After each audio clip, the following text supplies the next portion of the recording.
রসুল বিয়ে করতে চায় না গো, তাহলে কার জন্য আমার মেয়ের পাত্র ঠিক করেছে বলো? বলতেছে জুলাইবিব নামক একজন সাহাবী আছে, সে বেঠে, সবাই তারে চিনে, তবু তো জানো বামন, গরিব দরিদ্র, বংশের কোনো পরিচয় নাই, ঠিকানা কোথাও নাই।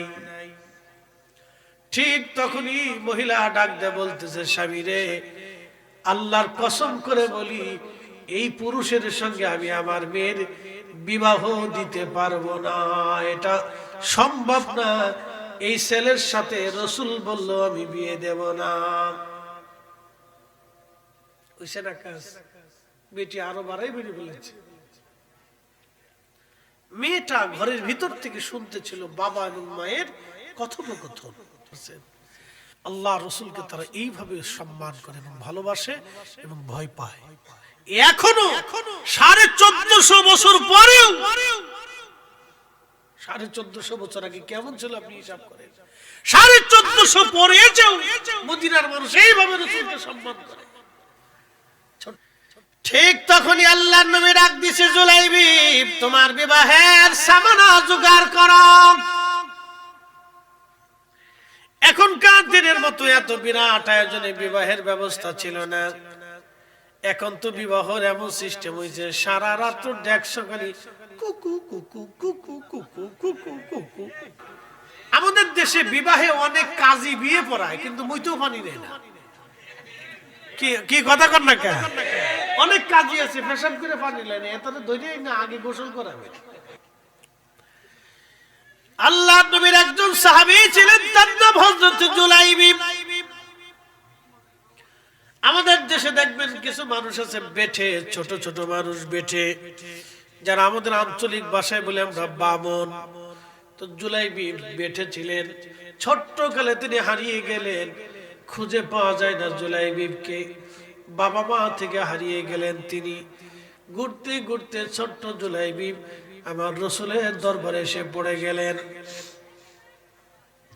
আল্লাহর নবীর বাড়ি বর্তমান যদি আপনি মসজিদে নববীতে যান, দুইটা দরজা আছে, একটা দরজার নাম হলো বাবে জিব্রাইল, জিব্রাইল ওই দরজা দিয়ে আসতেন।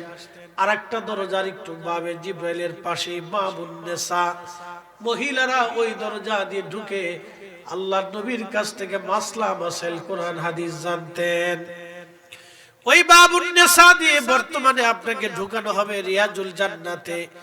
ওই বাবুন নিসা দিয়ে যাওয়ার সময় আপনি একটা টিলা পাবেন, ছোট্ট এই স্টেজের মতো একটা টিলা আপনি পাবেন। এইখানে আল্লাহ রসুলের, আল্লাহর হাবিবের, আল্লাহর নবীর সাহাবীরা এখানে থাকতেন, ঘুমাইতেন, খাইতেন। এইখানে তৎকালীন সময় একটা গাছ ছিল, এই গাছের নিচে তারা বিশ্রাম করতেন, এই গাছের নিচে তারা ঘুমাইতেন, এই গাছের নিচেই তারা থাকতেন। এই জায়গাটাকে বলা হতো আহলে সুফফাদের জায়গা। যাদের বাড়ি ছিল না, ঘর ছিল না, স্ত্রী ছিল না, সন্তান ছিল না, বাবা মা ছিল না, জমি জমা ছিল না, দেশ ছিল না, তারা একবারে নিঃসম্বল হয়ে, দুনিয়া বিরাগী হয়ে আল্লাহ নবীর বাড়িতেই তারা থাকতেন। পাইলে খাইতেন, না পাইলে না খেয়ে থাকতেন। একসাথে বলবেন আল্লাহু আকবার। এইজন্য আল্লাহ রাসূল বলেছেন, ফামান হাব্বাহুম ফাবি হুব্বি হাব্বাহুম, তাদেরকে ভালোবাসা মানে আমাকে ভালোবাসা। বুঝতে পারছেন? এমনিতে বলেন নাই তো, আপনাকে বুঝতে হবে তাদেরকে ভালোবাসা, রাসূলকে ভালোবাসা। আসলে খাইতো, না আসলে না খেতে। তার ভিতরে একজন সাহাবী ছিলেন হযরতে আবু হুরায়রা। তিনি বলতেন, ক্ষুধার যন্ত্রণায় কাতর হয়ে পেটের মধ্যে পাথর চেপে আমি কাপড় দিয়ে পেঁচিয়ে বেঁধে মসজিদে নববীতে উপর হয়ে চাপ দিয়ে পড়ে বসে থাকতাম, যাতে ক্ষুধার যন্ত্রণা নিবারণ হয়। আপনি বুঝেন তো? এই জন্য আল্লাহ কোরআনে বলছেন, তাদের মতো ঈমান আনো। আপনি সমালোচনা করতে পারেন না, ত্রুটি না, বিন্দু মাত্র না, অসম্ভব, কোন মতেই না। আল্লাহ তার রাসূল এই অধিকার আমাদেরকে দেয় নাই। এই উম্মতের কোন আলেম এটা সাহসই করে নাই, কোন আলেম এটা সাহস করে নাই, কোন ওলিও সাহস করে নাই। না খাজা বাবা আজমিরি, না মুজাদ্দিদ আল ফিসানি সিরহিন্দি, না বাহাউদ্দিন নকশবন্দ বুখারী, না হযরতে হুজুর গাউসে পাক মুহিউদ্দিন আব্দুল কাদের জিলানী, না ইমামুল আজম, না ইমাম শাফিঈ, না হাম্বলি, না মালিকি। পৃথিবীর লক্ষ লক্ষ আলেম ওলামা, শাইখুল হাদিস, মুহাদ্দিস, বড় বড় আলেম ওলামা, লক্ষ লক্ষ হাদিসের হাফেজরা সমালোচনা করতে সাহস করেন নাই, সাহসই আনেন নাই যে কি করে তাদের ভুল ধরব। অথচ তারা ক্ষুধার যন্ত্রণা অভাব বরণ করে রাসূল করিমের সামনে বসে থাকতেন, জিহাদে অংশগ্রহণ করতেন। কি খাবে না খাবে সেই চিন্তা না, যুদ্ধের ময়দানে দীর্ঘদিন খেয়ে না খেয়ে তার আল্লাহ রাসূলের ডানে বামে থেকে জিহাদের ময়দানে যুদ্ধ করে শহীদ হয়েছে। এই সমস্ত সাহাবে কেরামের সমালোচনা করা মানেই আল্লাহ জাহান্নামকে কিনে নেওয়া। কথা বলেন ঠিক না বেটি? সাহস কি করে হয়?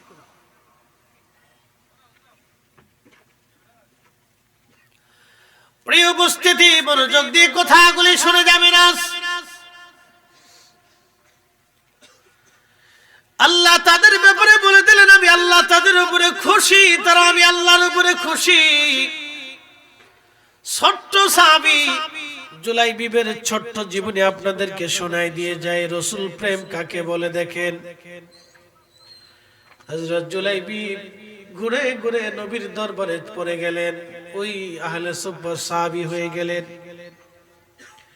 এতটাই দরিদ্র, এক নম্বর সে ছিল নিগ্রো, কালো। দুই নম্বর বংশের কোনো পরিচয় ছিল না। তিন নাম্বার সে ছিল একেবারে বেঠে বামন, তার কোনো বংশের পরিচয় ছিল না।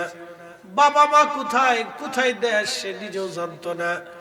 রাসূলের সাহাবী জুলাইবিব রাদিয়াল্লাহু আনহু আহলে সুফফার সাহাবী হয়ে খেয়ে না খেয়ে আমার রাসূলের দরবারে ধীরে ধীরে ধীরে ধীরে বড় হতে লাগলেন। ধীরে ধীরে বড় হচ্ছে। প্রিয় নবীজি যৌবনে পদার্পণ করার পরে নবী বলেন, জুলাইবিব তোমাকে তো বিয়ে দিতে চাই। জুলাইবিব ডাক দিয়ে বলেন, ইয়া রাসূলুল্লাহ, আমার তো বিয়ে দিবেন হুজুর। আমি এক নম্বরে বামন বেঠে, দুই নম্বরে বড় গরিব অভাবী, তিন নম্বরে বংশের কোনো পরিচয় নাই। ইয়া রাসূলুল্লাহ, চতুর্থ নম্বর আমি নিগ্রো, কালো। মদিনার কোনো মেয়ে আমাকে পছন্দ তো করবেই না, বিয়ে করা তো দূরের কথা। হুজুর, আমি বামন বেঠে দেখে মদিনার মানুষ আমাকে নিয়ে আনন্দ করে। ইয়া রাসূলুল্লাহ, মদিনার কোনো ফ্যামিলি আমার সাথে আত্মীয়তা করবে না। আল্লাহর নবী ডাক দিয়ে বলেন, জুলাইবিব তোমার বিবাহের দেওয়ার দায়িত্ব আমার, তোমার ছোট্ট একটা সংসারের প্রয়োজন।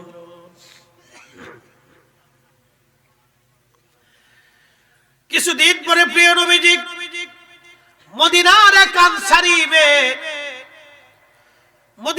আনসারী মেয়ে পরমা সুন্দরী ছিল।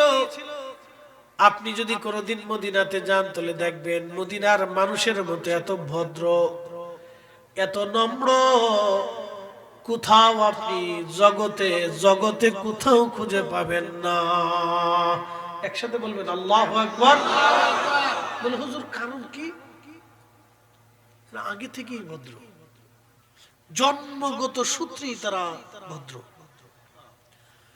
হাজিরা যদি যায় তো দেখবেন মদিনায় ওই মসজিদে নববীতে পৃথিবীর বিভিন্ন দেশ থেকে হাজিরা আসে, তাদের বাচ্চারা দৌড়াদৌড়ি পারাপারি লাফালাফি করে। কিন্তু মদিনার বাচ্চা দেখবেন সকালবেলা কোরআন শরীফ পড়তে আসে, হাদিস পড়তে আসে, ধীরে ধীরে আসে, চুপচাপ আসে, চুপচাপ চলে যাবে। কোনো হই হুল্লা লাফালাফি পাড়াপাড়ি ফাড়াপাড়ি মদিনার বাচ্চারা, অন্তত মদিনা মসজিদের নববীর এরিয়ার ভিতরে তারা করে না। বুঝতে পারছেন? আল্লাহ রসুলকে তারা এইভাবে সম্মান করে এবং ভালোবাসে এবং ভয় পায়। এখনো 1450 বছর পরেও, 1450 বছর আগে কেমন ছিল আপনি হিসাব করেন। 1450 পরে মদিনার মানুষ এইভাবে রসুলকে সম্মান করে। ছোট্ট বাচ্চা পর্যন্ত মদিনার সীমানার ভিতরে হই হুল্লা করে না।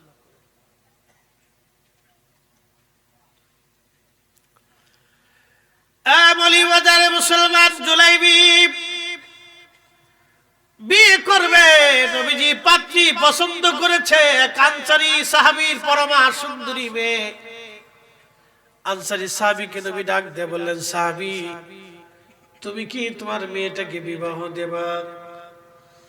সাহাবী ভাবছে হুজুর রাসূল বুঝি বিয়ে করবে। সাহাবী ডাক দিয়ে বলেন, ইয়া রাসূলুল্লাহ আপনি আমার সাথে আত্মীয়তা করবেন, আমার জীবনের পরম সৌভাগ্য রাসূল আমার কন্যাকে বিয়ে করবে, আমার সাথে আমার রাসূলের রক্তের সম্পর্ক হবে, এর চাইতে বড় পাওয়া আমার জীবনে আর কি হতে পারে ইয়া রাসূলুল্লাহ। নবীজি ডাক দিয়ে বলেন, সাহাবী আমি বিয়ে করতে চাই না রে সাহাবী, আমার সাহাবী জুলাইবিবের জন্য তোমার মেয়েকে পছন্দ করেছি। তো সাহাবীর মনটা বেজার হয়ে গেছে, জুলাইবিবের সাথে আমার এই মেয়েটাকে বিয়ে দেব, কোন অংশে তো আমার মেয়েটা কম না, আমি মদিনার সম্ভ্রান্ত পরিবার, আমার মেয়ে খুব সুন্দর বংশীয় অর্থবিত্ত, জুলাইবিব একটা গরিব হত দরিদ্র মানে নিগ্রো কালো বেঠে বামন, এরপরে তার বংশের কোনো পরিচয় নাই। আচ্ছা বলেন তো, একটা ছেলের মাও চিনে না, বাবু চিনে না, বাড়ি কোথায় ঘর কোথায় কেউ জানে না, এরকম ছেলের সাথে কোনো বাবা মেয়ে বিয়ে দিতে চায়? হ্যাঁ, জীবনও চায়। সে যত কোটি টাকার মালিক হোক, শত কোটি টাকার মালিক হলো, কোনো বাবা সিদ্ধান্ত দিতে পারে না, কিন্তু এটা তো তার তো কিছুই নাই। সে কোথায় যাবে, হারিয়ে যাবে না চলে যাবে, খুঁজে পাওয়া যাবে না, তার তো কোথাও ঠিকানা নাই। তো সাহাবী ওইরকম চিন্তায় পেরেশান করে বলেন, ইয়া রাসূলুল্লাহ আমার স্ত্রী আছে, তার সাথে পরামর্শ ছাড়া আমি কোনো সিদ্ধান্ত দেব না।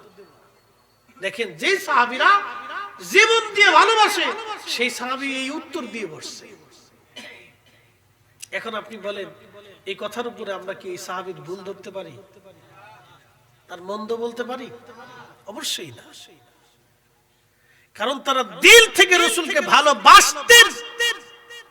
হয়তো সাময়িক সময়ের জন্য তিনি বিচলিত হয়ে গেছে, এই পরিবেশে তাকে ভুল ধরা যাবে না, মন্দ বলা যাবে না, সাময়িক সময়ের জন্য হয়তো সে বিচলিত হয়ে গেছে যে এখন কি করবেন। তো তিনি বলে ফেলছেন, ইয়া রাসূলুল্লাহ আমার স্ত্রী আছে, আমি তার সাথে পরামর্শ করব। তা আল্লাহর নবী কথা শোনার পরে আল্লাহর হাবিবের একটু মনটা বেজার হয়ে গেল। তো সাহাবী বাড়ি চলে গেছে। বাড়ি যা বলতেছে, বিবি শুনছনি তোমার মেয়ের ব্যাপারে আল্লাহর নবী বিবাহের পয়গাম পাঠিয়েছে। মহিলাও বুঝছে বুঝি রাসূল বিয়ে করতে চায়। মহিলা হাস্যল যেহে বলল, স্বামী বলেন কি, আল্লাহর নবী আমার সঙ্গে আত্মীয়তা করবে, এর চাইতে পরম সৌভাগ্য আমার জীবনে আর কি হতে পারে। স্বামী ডাক দিয়ে বলতেছে, বিবি রাসূল বিয়ে করতে চাই না গো, তাহলে কার জন্য আমার মেয়ের পাত্র ঠিক করেছে বলো। বলতেছে, জুলাইবিব নামক একজন সাহাবী আছে, সে বেঠে, সবাই তারে চিনে, তবু তো জানো বামন, গরিব দরিদ্র, বংশের কোনো পরিচয় নাই, ঠিকানা কোথাও নাই। ঠিক তখনই মহিলা ডাক দিয়ে বলতেছে, স্বামী রে আল্লাহর কসম করে বলি এই পুরুষের সঙ্গে আমি আমার মেয়ের বিবাহ দিতে পারবো না, এটা সম্ভব না, এই ছেলের সাথে রাসূল বলল আমি বিয়ে দেব না। ওইসে না কাজ, বেটি আরো বাড়াই বেড়ে বলেছে। মেয়েটা ঘরের ভিতর থেকে শুনতেছিল বাবা এবং মায়ের কথোপকথন।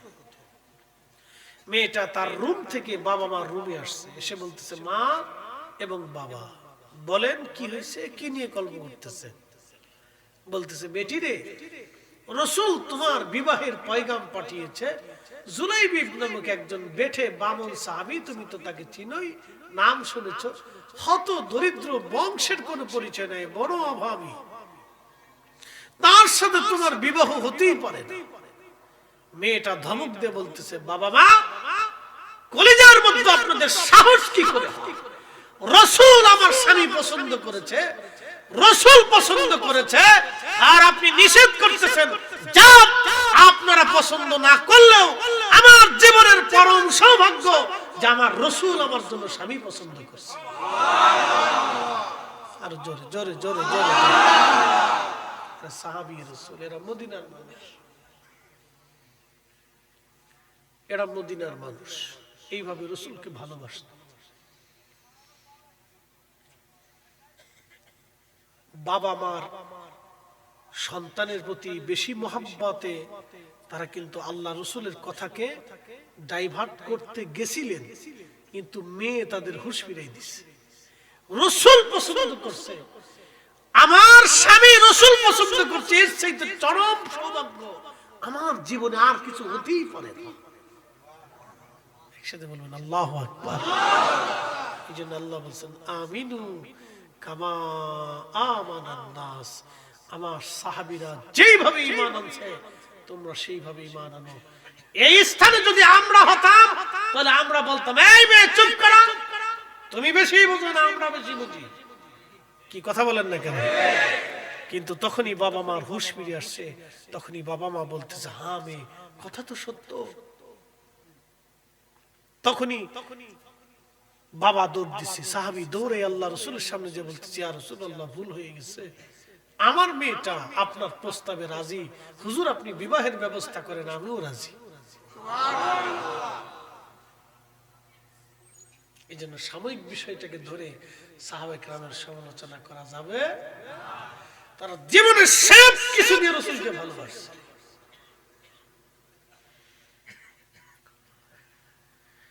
ঠিক তখনই আল্লাহর নবী ডাক দিছে জুলাইবি তোমার বিবাহের সামানা জোগাড় করো। এখনকার দিনের মতো এত বিরাট আয়োজনে বিবাহের ব্যবস্থা ছিল না।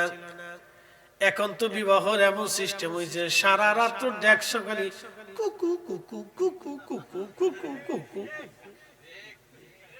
সারা রাত ডেক সেট দুটো বাজায় দেখলে কুকু কুকু কুকু কুকু কুকু কুকু, এর কুকু কুকু আওয়াজে সারা গ্রামের মানুষ ঘুমাইতে পারে না। কি কথা কন না কেন? শয়তানের লারে, শয়তানের লারে কুকু কুকু কুকু কুকু কুকু কুকু কুকু কুকু, এই তো চলতেছে এই সারা শয়তানের লারে। আচ্ছা আপনাদেরকে একটা কথা বলি, জবাব দিবেন তো। বিবাহ তো একটা পবিত্র বন্ধন। আমার মা বাবার বিবাহের মাধ্যমে কিন্তু আমার পরিচয় হয়েছে। আমি হালাল জাদা না হারাম জাদা, এটি কিন্তু আমার বাবা মার বিবাহিক মাধ্যমে আমার পরিচয় হয়েছে। কথা ঠিক কিনা? আমি মা পাইছি, বাবা পাইছি, ভাই পাইছি, বোন পাইছি, আমি ভাতিজা পাইছি, ভাগ্নে পাইছি, চাচা পাইছি, ফুফু পাইছি, খালা পাইছি, আমার জীবনে সব পাইছি আমার বাবা মারে দিয়ে। বিবাহটাকে আপনারা কোনো পুতুল খেলা মনে করবেন না, এটা একটা জীবনের পবিত্র বন্ধন, একজন মানুষের সারা জীবনের অনেক বড় পরিচয়। অতএব স্বামী স্ত্রীর এই বিবাহটাকে আপনারা ছোট করে দেখার কোনো সুযোগ নেই। এই স্বামী স্ত্রীর বন্ধনটাকে আপনাকে দেখতে হবে খুব মজবুত করে, এবং এটা শুরু করতে হবে একবারে পবিত্রতার মাধ্যম দিয়ে। এটা অপবিত্র দিয়ে দিয়ে শুরু করেন তাহলে শেষ পর্যন্ত এই অপবিত্রতা থাকবে। এটা শুরুটা অপবিত্র দিয়ে করতে হবে। বলে কি দিয়ে? আল্লাহ রাসূলের সুন্নাহ, আল্লাহর নবীর নিয়মতান্ত্রিক পদ্ধতি দিয়ে। কি কথা কন না কেন? আমাদের দেশে সনাতন ধর্মে যারা বিশ্বাসী তারা কি গোমূত্র খাওয়ায় না, গরু গোবর টোবর খাওয়ায়, মুত খাওয়ায়, আর কি কি আছে, তারা তাদের ধর্ম অনুযায়ী করে। তারা তাদের ধর্ম অনুযায়ী বিবাহিক করতেছে। মাঝে মাঝে দেখি পেশাবু খায়, আল্লাহ মাফ করে দিন, গরুর মুতও খায়। আচ্ছা বলুন তো, গরুর কি মুত খাওয়ার জিনিস? দুধ খালি খাইতে পারে, পেশাব কেন খাবে? এটা তো মানুষের একটা রুচির ব্যাপার স্যাপার আছে। কথার কোন ঠিক কিনা? আচ্ছা আমাদের ধর্ম কি রুচি সম্মত না রুচিহীন? রুচি সম্মত। আমরা যেটা পরিশুদ্ধ আল্লাহ সেটা আমাদেরকে খাইতে কইছে। কথা কোন ঠিক কিনা? পরিশুদ্ধ যেটা আল্লাহ সেটা কি কইছে? আমাদেরকে খাইতে কইছে। অপরিশুদ্ধটা আল্লাহ আমাদেরকে খেতে বলে না, পরিশুদ্ধটাকে আল্লাহ খেতে বলছে। একসাথে বলবেন আল্লাহু আকবার। তো মনোযোগ দিয়ে, আমাদের দেশে বিবাহে অনেক কাজী বিয়ে পড়ায় কিন্তু মুইতেও পানি নেয় না। কি কথা কর না কেন? অনেক কাজী আছে পেশাব করে পানি নেয় না, এত ধৈর্যই না, আগে গোসল করাবে। বাপ তুই আগে গোসল কর, কারণ এই পবিত্রতার বন্ধন কিন্তু 2-1 দিনের জন্য না। আমি আবার বলতেছি, আপনাদের সবার পরিচয় হয়েছে কিন্তু এই বন্ধনের জন্য। কি কথা কর না কেন? আপনার ওই সন্তানের পরিচয়টাও কিন্তু এই বন্ধনের জন্য হয়েছে। অতএব এটাকে আপনারা ছোট করে দেখার সুযোগ নাই। কি কুকু কুকু কুকু এটা দিয়ে না, এইটা দিয়ে চালাবেন না। সর্বপ্রথম এটা পবিত্রতার মাধ্যমে রাসূলের পাকের সুন্নাহ পদ্ধতি দিয়া, তারপরে দোয়া দরুদ দিয়ে পবিত্রতার মাধ্যমে এটা শুরু করতে হয়। বাসর করে গেলেও শুকরানা 2 রাকাত নফল নামাজ পড়তে হয়। ও কুকু কাকু শুনবে না, নামাজই পড়বে। হ্যাঁ, ও কুকু কাকু চলতেছে, ওর ঘরের কোনায় কুকু কাকু চলতেছে, কুকু কাকু দেখবে না, নামাজ পড়বে। বাসর ঘরে যেও স্বামী স্ত্রীকে শুকরানা 2 রাকাত নামাজ পড়ে আল্লাহর কাছে দোয়া করতে হয়। ওই রাতের দোয়াটা আল্লাহ কবুল করে। শিখিয়ে দিয়ে যায়, লজ্জা শরমের তো কিছু নাই। আমাদের ছেলে পেলেরা তো ওগুলো বুঝেই না, ও খালি কুকু কাকু কুকু কাকু বুঝে, আর খালি চিন্তা করে বউ নিয়ে হানিমুনে যাবো, ঘুরতে যাবো। যাও, ঘুরতে যাও, অসুবিধা নেই। তুমি ঘুরতে যাও, আসমানে যাও না, পাহাড়ে যাও না, জমিনে যাও না, সাগরের নিচে যাও, যাও, সমস্যা নেই। কিন্তু বুঝতে হবে, বাসর ঘরে স্বামী স্ত্রী যখনই যাবে, সর্বপ্রথম তাদেরকে ওযু করে নামাজ 2 রাকাত শুকরানা নফল আদায় করতে হয়। 2 স্বামী স্ত্রী একসাথে নামাজ পড়ে আল্লাহর দরবারে ওই দিন জাহাজ ইয়া রাব্বি, আমরা আমাদের জীবনের প্রথম রাত শুরু হচ্ছে। আল্লাহ, আমাদের এই বন্ধনটাকে তুমি আজীবন পর্যন্ত মজবুত রাখো এবং জান্নাত পর্যন্ত আমাদেরকে স্থায়ী করে দিও। এটা মনে রাখবেন, রাত্রিবেলা এইভাবে দোয়া করতে হয়। খালি কুকু কাকু কুকু কাকু, মানে দেশটার পাগল বানাই ফেলছে একবারে।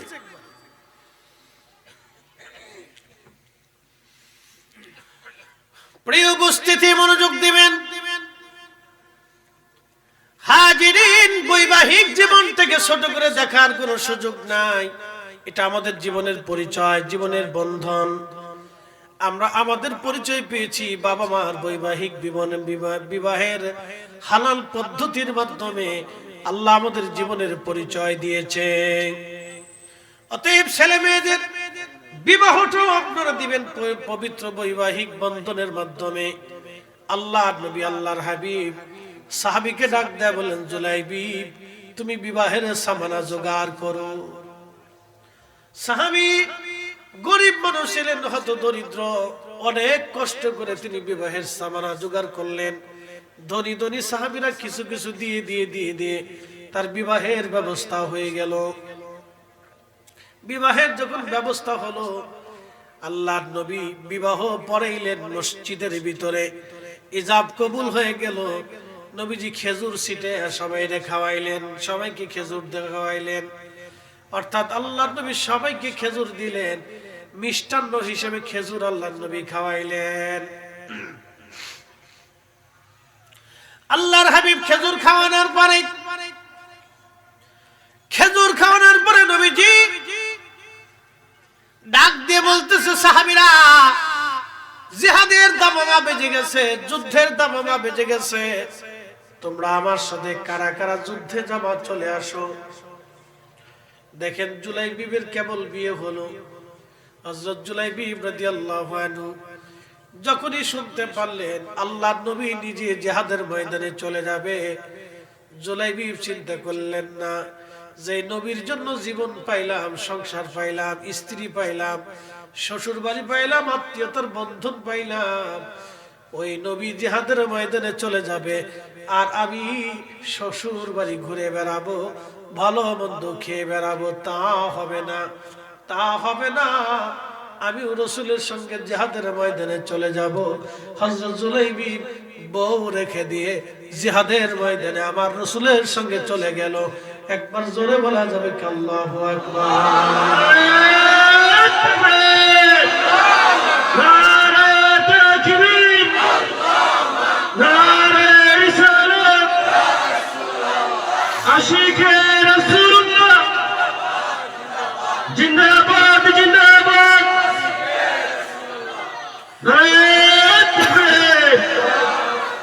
তেলের গাড়ি তেলে চলে,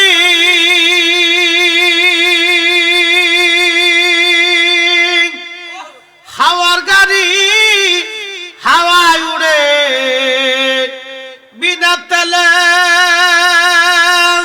চালাই গাড়ি নবী সুলাইমান। আমরা সেই মুসলমান, আমরা সেই মুসলমান। আল্লাহুম্মা সাল্লি আলা সাইয়্যিদিনা মাওলানা। ঠান্ডা হয়ে গেছে।